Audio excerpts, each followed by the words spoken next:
see on valus tegelikult, kui ta läbistab selle. Ma nägin, see on nii jäme lageda, et see on nagu vanast. See on õel hästi, aga see on 1 sekund. We're gonna impact it. And now go to it. Wonderful job. Probably. Yay! Outstanding.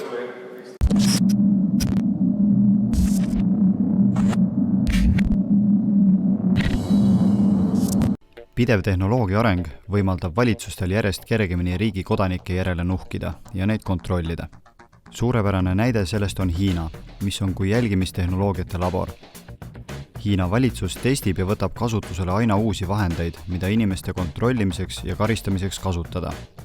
Riigi lugematud valvekaamerad on ühildatud tehisintellektiga varustatud süsteemi, mis annab märku, kui keegi pargib vale koha peal või ületab punase tulega teed. Kaameratel on ka isikutuvastusfunktsioon, mis muudab võimudele otsitava inimese leidmise ülilihtsaks. Ükskõik, kuhu inimene Hiinas ei satu, on ta pideva jälgimise all. Samuti kõik see, mida ta oma nutitelefoniga teeb, sest vaatluse all on ka kodanike telefoni kasutus. Hiinlased on harjunud, et militariseeritud politsei kontrollib neid mitu korda päevas, kui nad käivad poes, sõidavad auto või rongiga. Tooted, mida loetakse ohtlikuks, on rangelt kontrollitud. Näiteks noa ostmiseks on tarvis ID-kaarti. QR-koodi abil prinditakse sellele omaniku isikuandmed. Seda kõike muidugi nende enda turvalisuse ja heaolu huvides. Hiina valitsuse viimane leiutis on nii-öelda sotsiaalse krediidisüsteem. Kodanikud koguvad punkte vastavalt oma käitumisharjumustele ning selle põhjal arvutatakse välja nende sotsiaalse krediidi skoor. Kui kodanik teeb midagi, mis on Hiina valitsusele meelepärane, näiteks ostab Hiina kaupu või teeb mõne ühiskonnale kasuliku teo, siis ta skoor tõuseb. Kui ta aga teeb midagi, mis valitsusele ei meeldi, näiteks ületab vales kohas teed, ostab liiga palju videomänge, jätab oma laenumaksed tasumata või on Hiina poliitika suhtes kriitiline, siis ta skoor langeb.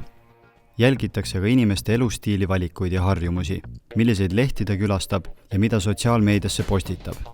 Kõrgema skooriga kodanikud saavad kergemalt pangalaenu ja soodsamaid arveid. Madala skooriga hiinlasi häbistatakse avalikult, nad ei saa pangast laenu, osta rongiga lennupileteid ning rentida eluaset. Inimesed, keda loetakse kategooriasse ohtlik, peetakse kinni ja viiakse kinnipidamiskeskustesse ümberkasvatamisele. Hiinlased alustasid hea kodaniku skooriprogrammiga vabatahtlikkuse alusel, kuid aastast 2020 plaanitakse muuta see kohustuslikuks. Hoolimata sellest, et Hiinas on inimõigustega tõsiseid probleeme ja Hiina luureametkonnad murravad sisse USA kaitseväe arvutivõrkudesse, ei takista see tehnoloogiagigantidel nendega koostööd tegemast. Apple kasutab meeleldi oma orjavabrikutes Hiina odavat tööjõudu ning Google loob hiinlastele sobivat otsingumootorit. Hoolimata USA ametivõimude hoiatusest, et Hiina telefonitootja Huawei on lähedalt seotud Hiina valitsusega ja selle tooted võivad kujutada endast tõsist julgeolekuohtu, teeb ka Eesti valitsus hiinlastega hea meelega koostööd. President Kaljulaid kohtus hiljuti Pekingis Huawei juhtidega ja arutas 2 riigi koostöövõimaluste edendamist. Arutati ka Eesti ja Huawei võimalusi teha koostööd tööstuse digitaliseerimisel ja nõndanimetatud aruka linna arendamisel, mis kasutab tehnoloogiat, et parandada teenuste tõhusust ja tõsta inimeste elukvaliteeti. Integreeritud lahendustega 4 põhivaldkonnas: telekommunikatsioonivõrgud, infotehnoloogia, nutiseadmed ja pilveteenused. Soovib Huawei viia digitaalse teabe iga inimese kodu ja organisatsioonini, et luua täielikult ühendatud ja intelligentne maailm. Selles pole tegelikult midagi imelikku, kuna Hiina ühiskonnakorraldus on kontrollifriikides globalistidele ja uue maailmakorra ehitajatele suurepärane tööriist inimkonna kontrollimiseks ja seetõttu soovivad nad seda rakendada kogu maailmas. Tippglobalist George Soros rõhutas juba aastaid tagasi Financial Timesile antud intervjuus, et Hiina tuleb kaasata uue maailmakorra loomisesse. This would be the time because you really need to bring China into the creation of a new world order, financial world order. They are kind of reluctant members of the IMF. They play along, but they don't make much of a contribution because it's not their institution. Their share is not commensurate. Their voting rights are not commensurate to their weight.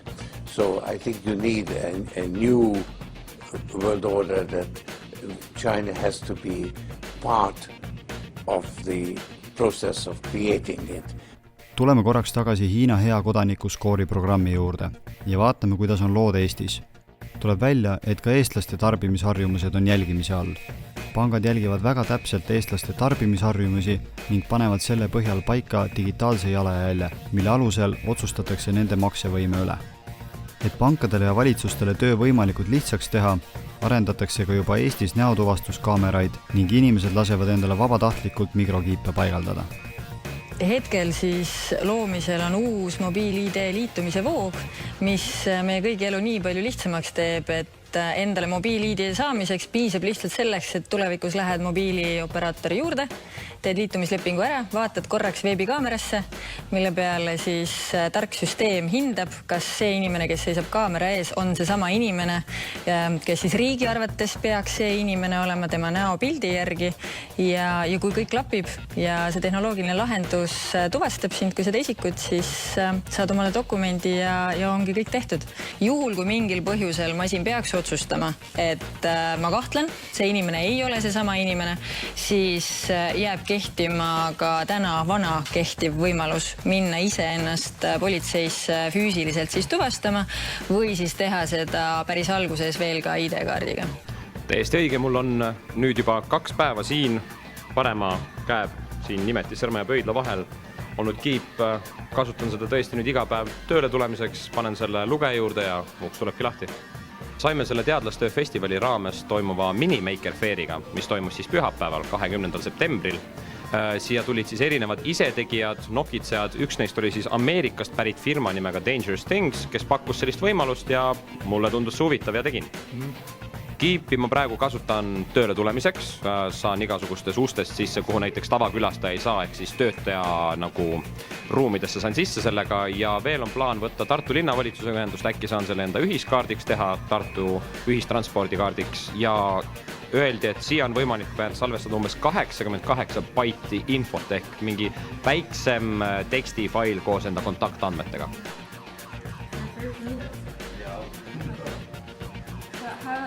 You're all right? Feeling good? Me? Yeah? Yeah. Feeling all right? Okay. So we're going to do the push.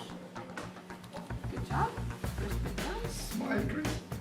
A little bit further. See on valus tegelikult. Smile. Nii jääme ajale, et see on nagu vanasti.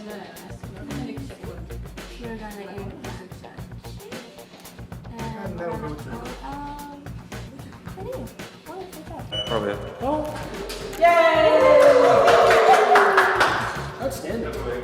Muidugi mõista ei toimu inimeste kiibistamine vaid Eestis. Kiibistamist propageeritakse ja teostatakse üle kogu maailma ning seda üha rohkem ja kiirenevas tempos. Here it is. Wow. That small I can touch it, yeah. Look at that. Stefan Ray works for Sweden's largest train operating company, the first in the world to begin using microchips that sit underneath the skin as train tickets. This microchip implant sits right here. That's it? That's it. And it's under your skin? It's under my skin. Each passenger with a microchip must be registered with a membership number. The microchip holds this number, and when the inspector scans the chip, the ticket comes up in her validation app. It's there? Yeah. So it shows the tickets, our names, and it all came from that, yeah. So far, around 3,000 people in Sweden have a microchip. In theory, you could use the microchip implant to replace a lot of stuff. I mean, your credit cards, the keys to your house, the keys to your car. Oleme väga lähedal globalistide lõppeesmärgile, millest rääkis Aaron Rosso 2009. aastal Alex Jonesile antud intervjuus. I had a friend, Nick Rockefeller, okay, who was one of the Rockefeller family, and he, when I was running for governor in Nevada, he came to me, introduced himself to me through an attorney, and we became friends. We started talking about things, and he's the one who told me 11 months before 9/11 ever happened that there was going to be an event. Never told me what the event was going to be. But there was going to be an event, and out of that event, we were going to invade Afghanistan to run pipelines from the Caspian Sea. We were going to invade Iraq, to take over the oil fields, establish a base in the Middle East, and make it all part of the New World Order. And we'd go after Chavez in Venezuela. And sure enough, later 9/11 happened. And I remember he was telling me how you're gonna see soldiers looking in caves for people in Afghanistan and Pakistan and all these places. And there's gonna be this war on terror, of which there's no real enemy.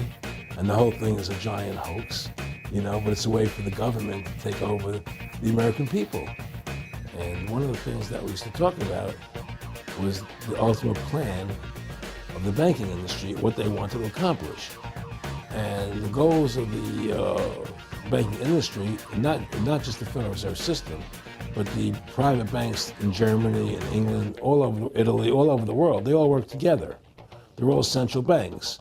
So the ultimate goal that these people have in mind is the goal to create a one world government run by the banking industry, right?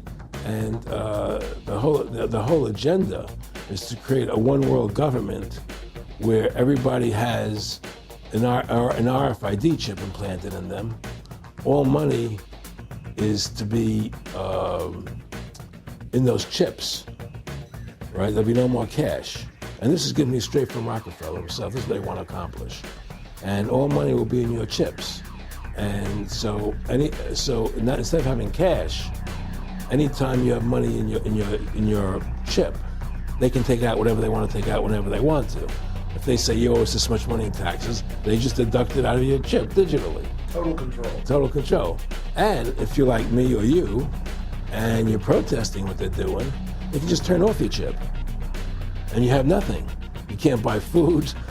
You can't do anything. It's total control of the people. And that chip's connected to a database that has your purchasing records, what you do, what everything. you sell. Everything is in there, And so they want a one world government controlled by them, everybody being chipped, all your money in those chips, and they control the chips and they control people. And you become a slave. You become a serf to these people. That's their goal. That's their intentions.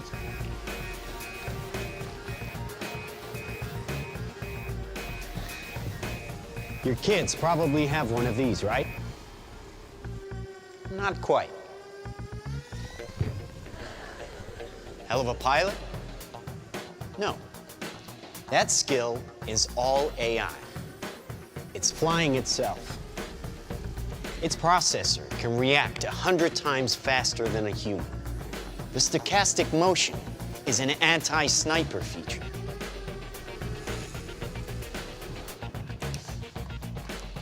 Just like any mobile device these days, it has cameras and sensors, and just like your phones and social media apps, it does facial recognition. Inside here is 3 grams of shaped explosive. This is how it works.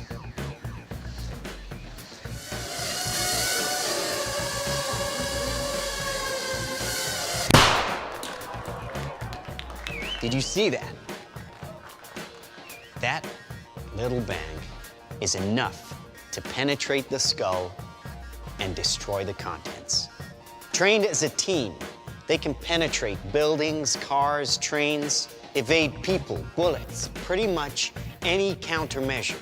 They cannot be stopped. Now, I said this was big. Why? Because we are thinking big. Watch. A $25 million order now buys this. Enough to kill half a city. The bad half. Nuclear is obsolete. Take out your entire enemy, virtually risk-free. Just characterize him, release the swarm, and rest easy.